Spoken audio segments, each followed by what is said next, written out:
for the governorship and state house and assembly, I used to expect Nigeria to come out in their larger numbers. The law did not envisage that you will gather us at the International Conference Center and begin to run that circuit.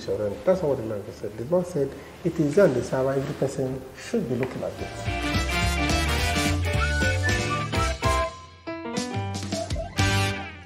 Barrister Cris, welcome to the show. Thank you very much. How are you doing today? I'm good. What's your take on the previously concluded presidential election? On INEC's performance? Clearly, 3 elections were conducted. And looks to me that the House of Representatives, that is the national elections as it is, the House of Representatives and the Senate and the President. There appears not to be so much worry about the House of Representatives and the Senate, simply because the results were transmitted as required by law. The challenge we're having today is clearly the presidential election, where the results were not transmitted in accordance with the law. Yes. And where a presidential candidate was said to have been elected contrary to the provisions of the Constitution and the law, which is the electoral law, Electoral Act. So thank you so much for that. Is there any legal consequence by INEC for announcing the winner when it's still being disputed? The legal consequences are as provided by the law. For instance, I'm not talking about whether it was peaceful or not peaceful. That is for another day. I'm talking about what the law says on how a winner in a presidential election emerges. The Constitution is so clear on it. Section 134 outlined it clearly. And there are a number of scenarios for presidential elections. One scenario is where there is one candidate, a sole candidate. Okay. Now, scenario 2 is where there are 2. Scenario 3 is where there are more than 2 candidates. Okay. In each of these scenarios, the Constitution requires in section 133, 134 that whoever must emerge as a president-elect must win majority of votes, 1. 2, she must have a 2/3 majority spread, and in the FCT. The critical word here is and. And in those 3 scenarios, the Constitution said, and FCT, and FCT, and FCT.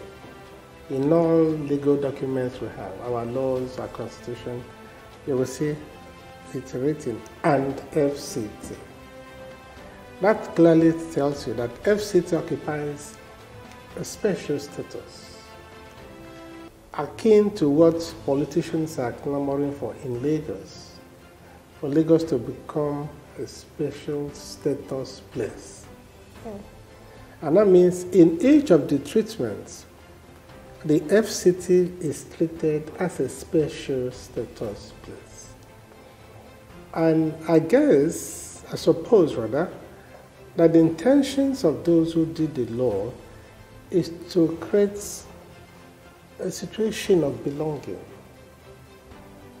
a situation of inclusiveness, such that in FCT you must show that you have a spread and acceptability in the FCT.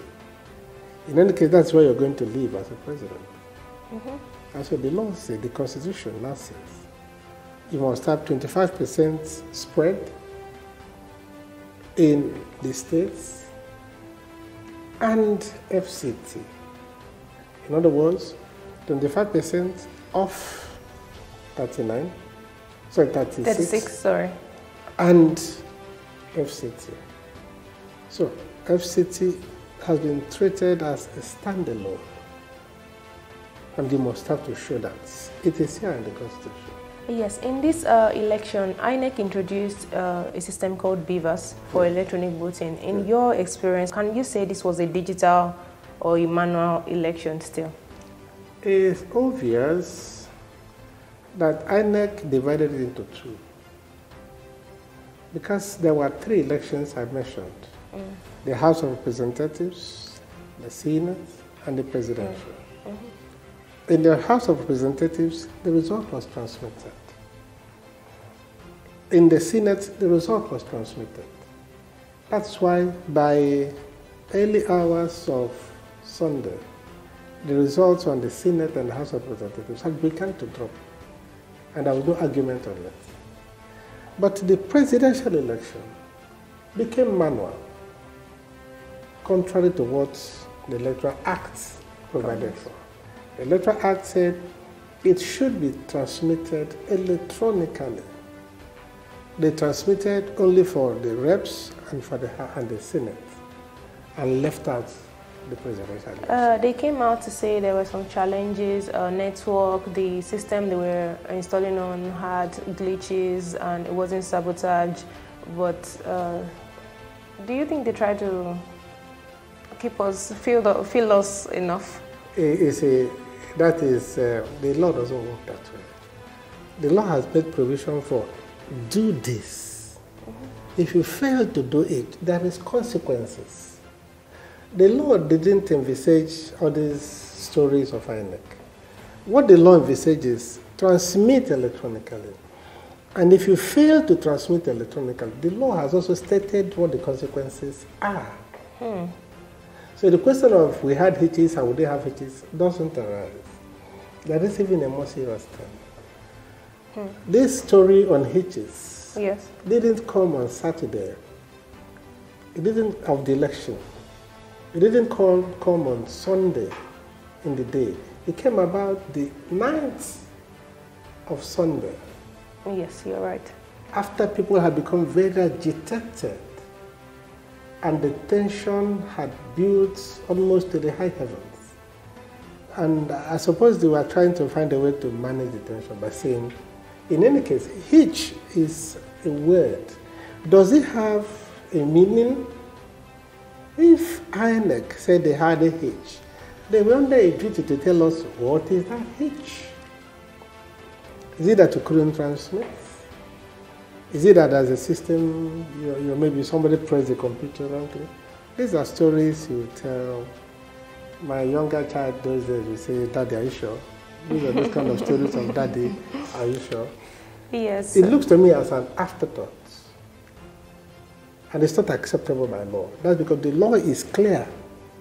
It's just like any person who commits a crime will always have a reason why the crime was committed. Is that also? I guess so. Thank you very much for that.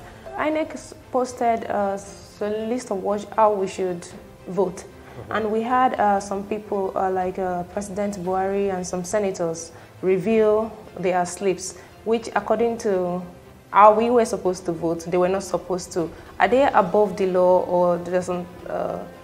They can be above the law. Okay. What happened that it was what the law prescribed for in our Constitution and the Electoral Act is secret ballot. Yes. Secret ballot means you don't know what I voted. I don't know what you voted. Yes. But by the time somebody voted and showed the world what they had voted, that's electoral malpractice. That's because you have moved it from secret ballot to open ballot system. And coming and being done by the president makes it more grievous. And now what he is doing, the interpretation of, and the meaning actually of what he has done is, he is telling his constituents and those who are listening to him, I have voted this way, do as I follows. In the instance where we are now, there is somebody with the highest votes, and then the next person, they have a plurality, a equality of states. The difference is that one candidate next didn't win the FCT. Another candidate won the FCT. The other candidate didn't get the second, didn't get the third in FCT. Naturally, it will mean the person with the highest votes and the person with the highest vote in FCT, you dare rerun for the 2 of them. Wow. That is what the Constitution says.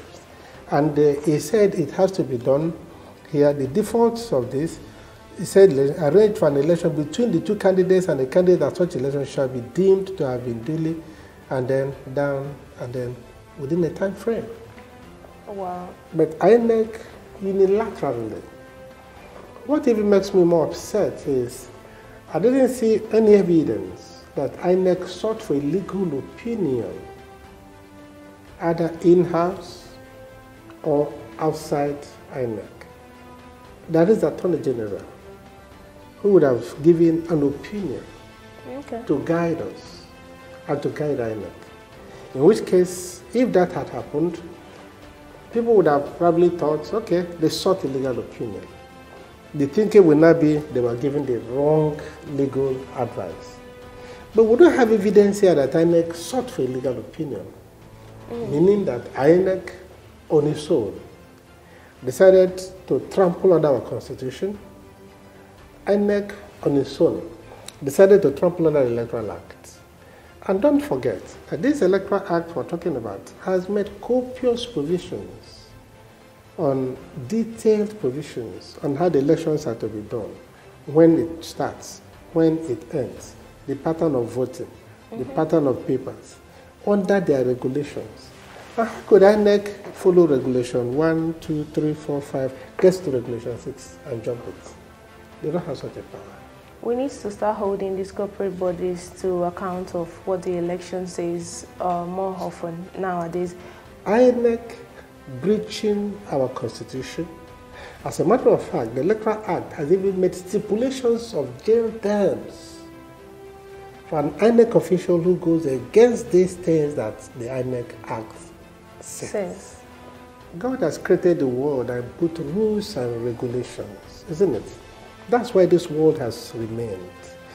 If because it favors me today, I break the law, and then I applaud because he's my brother or he's my friend, and it is benefiting me. What we have done is we have encouraged another person to break it the day it favors him. Now, the possibility is the person who may break it the next day, when it favors him, it may not favor you. Now, today, if probably you lost this quantum of loss today, you had this quantum of gain today because you broke the law and benefited. Tomorrow, the quantum of loss might be far, far, far more gargantuan. And so I speak, in as much as I appreciate the peace and orderliness after the announcement and declaration. But I insist that the laws are made to be obeyed. They are not fanciful things for decoration. And if we allow this person, INEC, today to break the law and get away with it, what it has meant is, and what it means is, we have firmly said we can go on with lawlessness. And one day somebody will block the road, stand on the road, and begin to use gun and knife on anybody, so long as he can do it and get away with it. And that is what is at the crux of our crisis in Nigeria. People break the law and there are no consequences. We're going to be having governorship elections in Lagos State and some other states. Yes. With the consequence of what we've spoken of and what INEC has done in this period, do you foresee, how do you think this converts to, or what do you think we should do different in the coming election, or how people should hold INEC and these other corporate bodies to action? 2, 3 things I expect them to do. First, Nigerians, to be fair to them, came out in their large numbers to vote. I saw. I'm surprised that INEC said it was 26%. Because if I monitored around, I cross-checked across the country, and I saw evidence of large young men and women coming to vote. I was surprised. In fact, I'm thoroughly embarrassed that INEC said 26%. But now, the next election for the governorship and state house of assembly, I used to expect Nigeria to come out in their larger numbers. Now, I would want to suggest strongly that the political parties and the Nigerian youth should insist and demand and obtain from INEC, let's see where the server is. More than that, We want to see where and how the result is. Make it open, let's say. You know, that was what the law envisaged.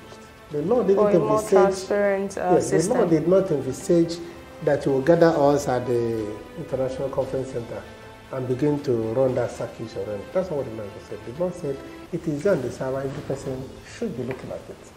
Did you observe that the only one they did that circuit on is the presidential election? Yes. What of the National Assembly? Didn't you observe that the elections too were legitimate and proper without that drama they were doing in Abuja? The law didn't envisage that drama. The law didn't make provision for that drama. That is why the Senate and the House of Reps, the elections ran, the results were there. Did you hear, how many people have you heard complain about the results?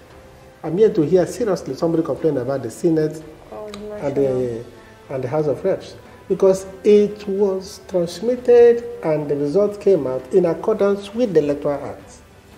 And it didn't envisage and didn't make provision for that drama in Abuja. But the presidential election was a drama. And that drama wasn't part of what the Electoral Act made provision for. Thank you very much for coming, sir. For more details of this news and more, visit our website at guardian.ng or pick up a copy of our newspapers from your closest newsstands. My name is Cris Okeke for GuardianTV. Thanks for watching.